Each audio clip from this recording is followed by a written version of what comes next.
Hello, my friends. Welcome once again to Kardec Radio. You are watching us at Spiritism A Closer Look. We do this broadcasting every Wednesday at 7 p.m. Eastern Time. I'm Luiz Lima, your host for tonight. Tonight, we are going to take a closer look actually, at societies and moral values.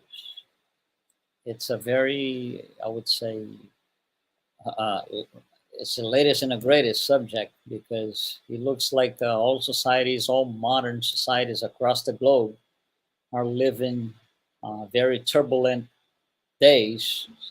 Everything seems to be out of control. Not only wherever you are, it's just everywhere. It's like the social turmoil everywhere. So we ask the question, right? What happens or what happened to the moral values? How did we acquire the current moral values, at least those we think are moral values? How did we get to this situation? This is this is the purpose of tonight's program. This is, of course, under the Spiritist light. We are discussing society and moral values under the Spiritist light. So we are going to start from Moses. Moses. So Moses receives from God the Ten Commandments. He takes it down from Mount Sinai. He shows to the people, not shows, he tells the people, and they don't like him.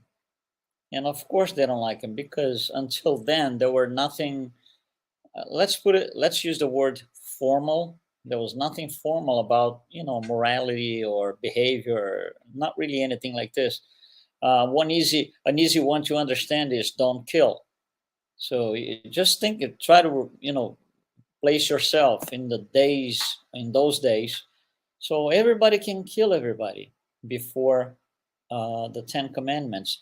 So I'm talking to somebody, we get into some sort of heated arguments.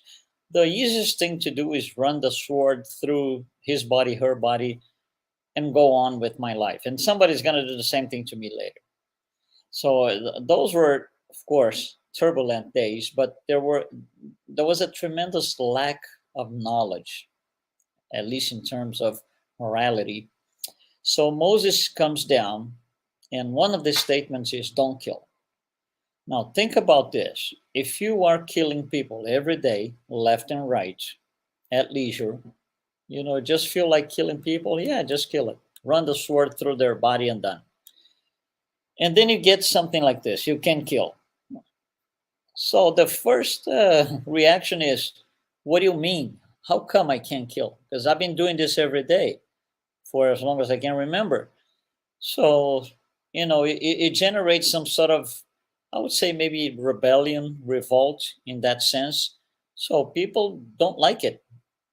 So what Moses had to do is he had to append what we call disciplinary laws to the Ten Commandments to sustain these Ten Commandments.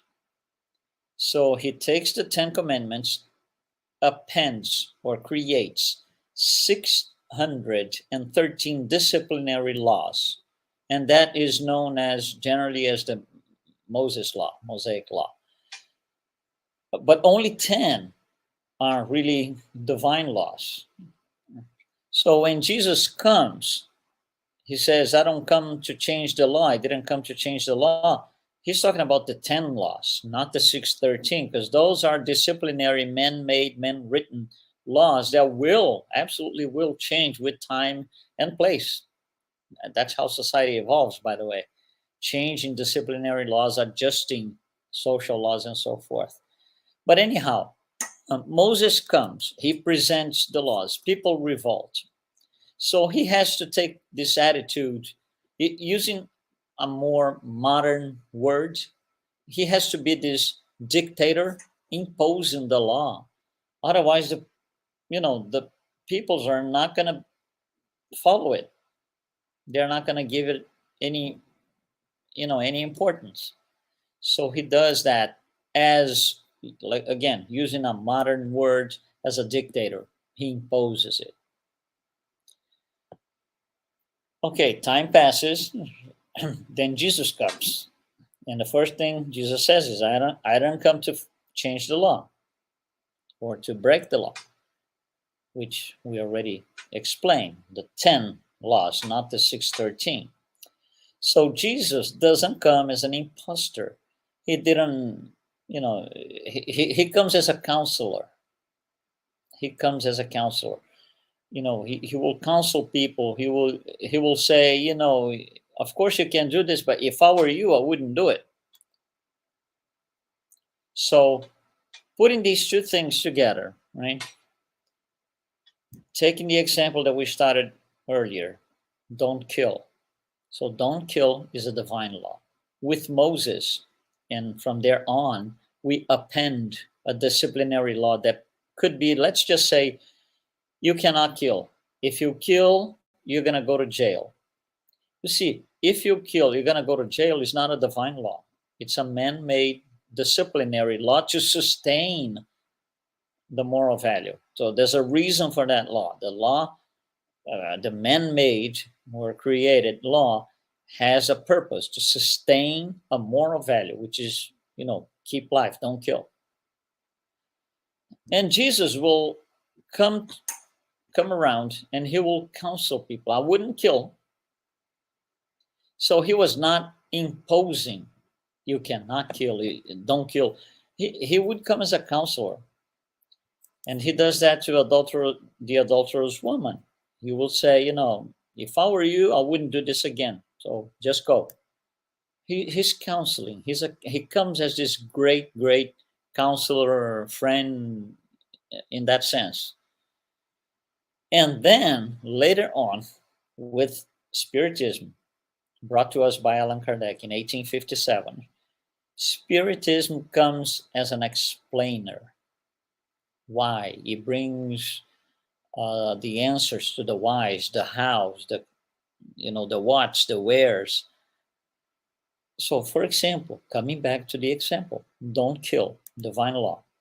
Don't kill. If you kill, you're going to jail. Now, Spiritism is going to explain why you shouldn't kill. It's not just going to impose on you, don't. It's not just going to cancel. It's going to explain why you're receiving that counselor to tell you that way. So, in this particular example, at a later time, maybe next life or so, you're going to have to offset this.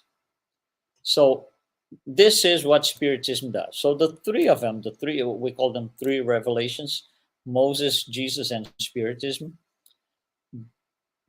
they're integrated. There's a reason for them to be in this particular order. So we had the right information. We received the teachings from God through Moses. We received the teachings from Jesus, even Spiritism now. So how come we didn't follow the path of goodness? We had everything to, but we didn't. So what happened? This is what we need to clearly understand. When Moses brings this set of moral values, the 10 commandments, right? Again, to sustain those values, he created social laws. We do the same thing still today. It's just that the laws are not the same because society evolves, but there is a provision to sustain, don't kill. For example, I told you, don't kill, but if you kill, you're going to go to jail.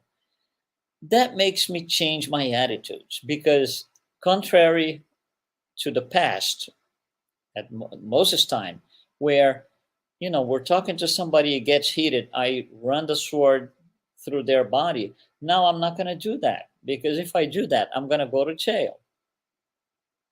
Right? So killing somebody, I'm going to, think twice before I do that because my attitude is going to cost me. So what we have is a sequence of a moral value, then the social laws that sustain the moral values, then the attitudes that we have based on that social law that ultimately sustains a moral value. So we have three things, right? If we can put in layers, if you will. Moral values up here, social law in the middle, our attitudes or behavior down here. Now, let's say, for example, that I am a very influential people in my society, in my group, in my whatever. Very, very, very powerful man, very influential. And I kill somebody for whatever reason, doesn't matter now. So when I look at the law, I should be in jail. I should be in jail, but I'm a very influential person. I'm not going to let that happen to myself. I have the power to make adjustments or, exceptions. So I'm going to adjust the social law. And the new social law could be, for example, don't kill. If you kill, you go to jail. But if it's your first crime, we're okay with that. You're forgiven. You see, this third part of the statement, if it's your first time, you're forgiven, nothing happens to you. This is a social law created, adjusted from the original because of my attitude. So instead of my attitude respond to a social law, it became the other way around. Now the social law responds to my attitudes. And then that social law generates fake moral values, or moral values that are not really the moral values that we were given 2,000 years ago, even before that. So now we have a society that sees moral values differently than the actual moral values. They are adjusted moral values. So we get in situations like the everybody does. Well, everybody does this, I'm going to do that too. Hold on, it doesn't mean that because everybody does it's right. You see, everybody does is not a measure of morality. It's just a measure of complicity, that's all. It doesn't have any relation to morality. So now everybody kills, I'm going to kill too because everybody does. Everybody, does this and that, I'm going to do the same because everybody does. It doesn't mean that it's right. If we do this, we are living by adjusted moral values, not real moral values. The real moral values, they come from God. They are sustained by the highly evolved spirits. They are with us here on this earth. So you see, bad attitudes or bad behavior comes from the lower order spirits. There is not a good spirit, always highly evolved spirit, that's going to have a bad attitude. There is no such a thing. They come from lower order spirits who, by the way, designed these laws according to their own interests at their level, at the level that they are.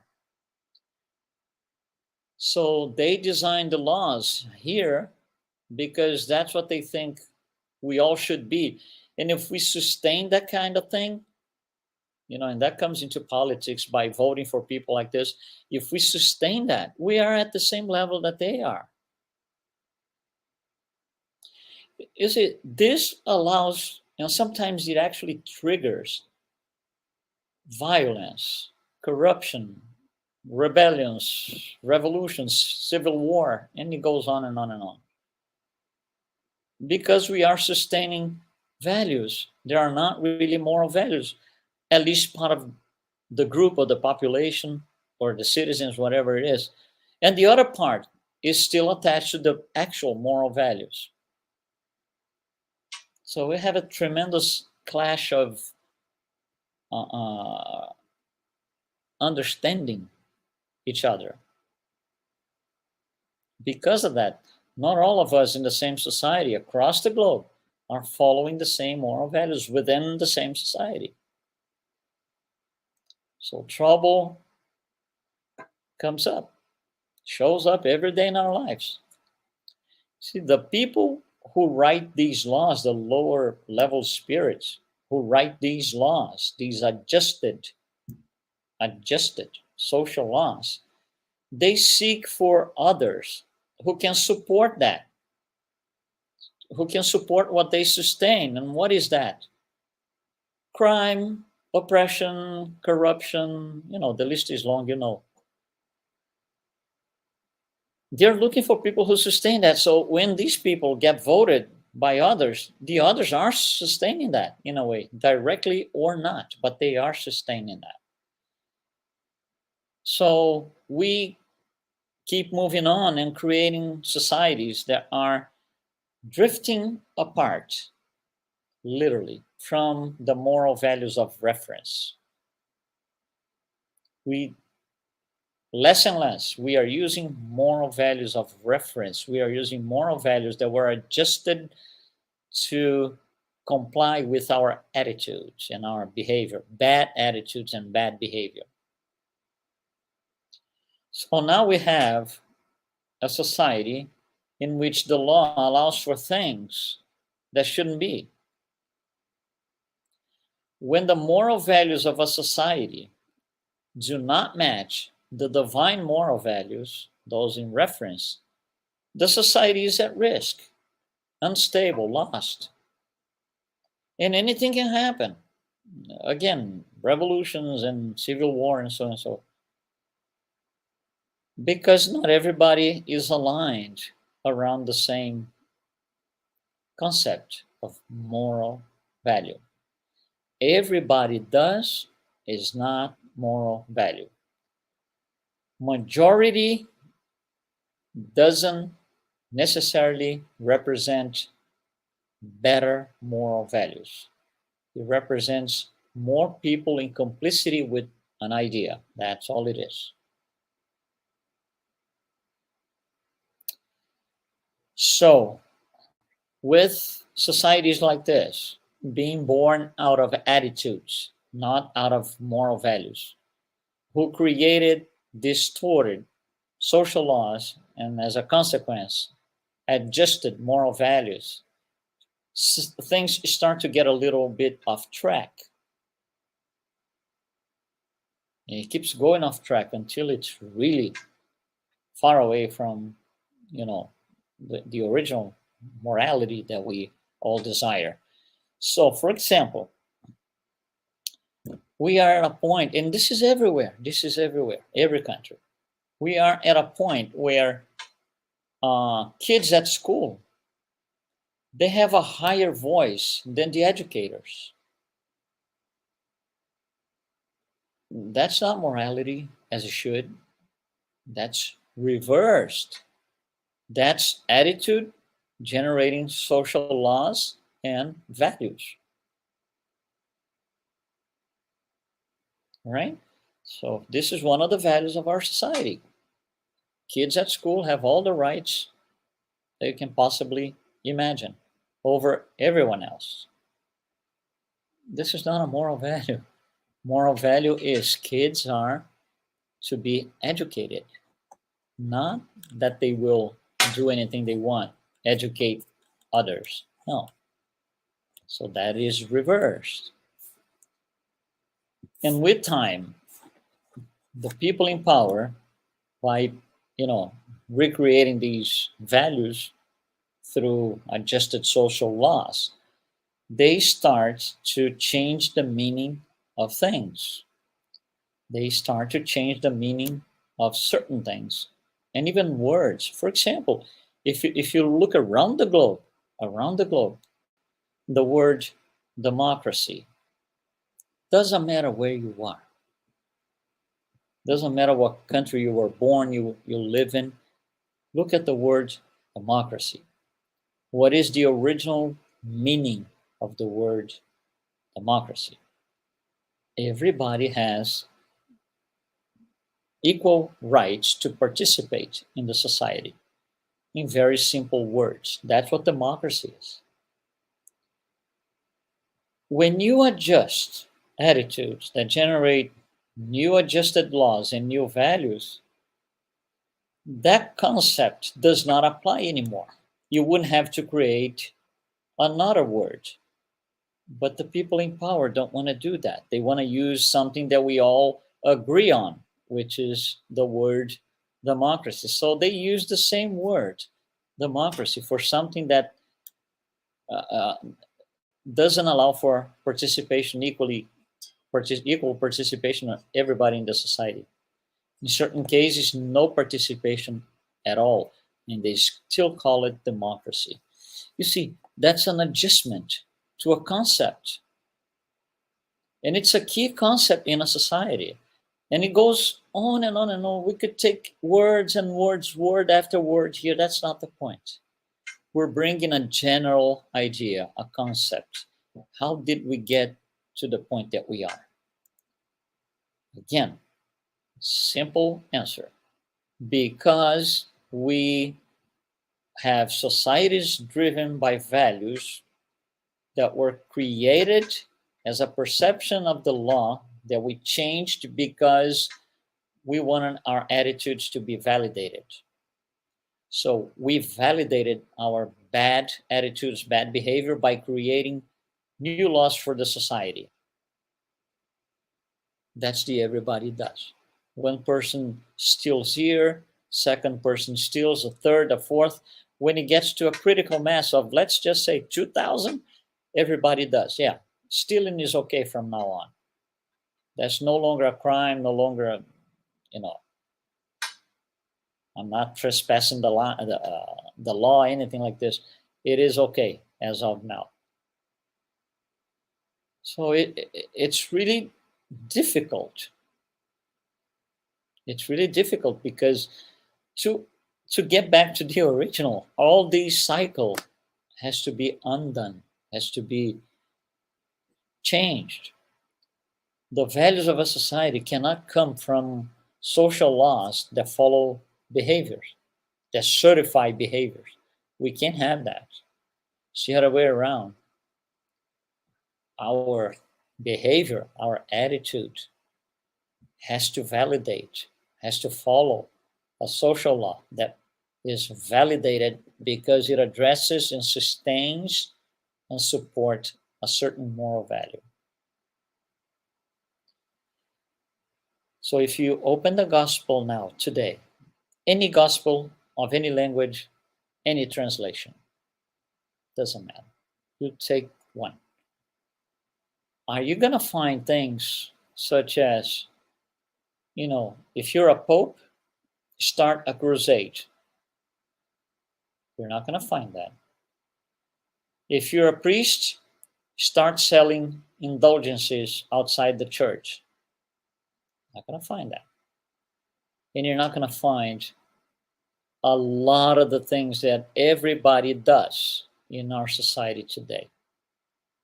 And I reinforce again, it doesn't matter where you are, what country you live in, what country you were born in. It is almost a pandemic, using a modern word. Unfortunately, it shouldn't be this way. But it is because of our attitudes.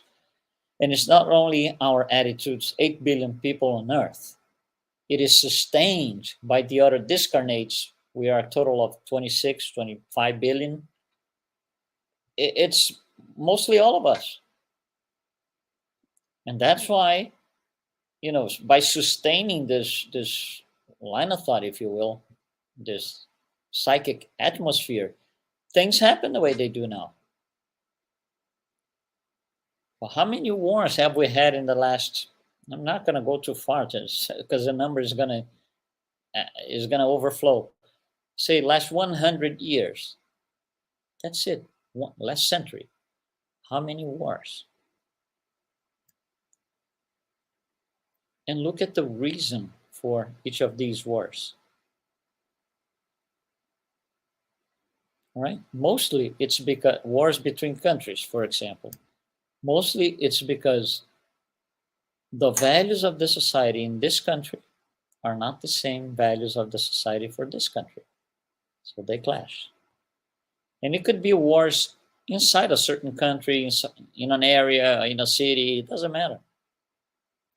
It's always because some people decided that their attitude is more valuable than morality, and morality gets twisted. Unfortunately, that's what we have today. That's what we see today.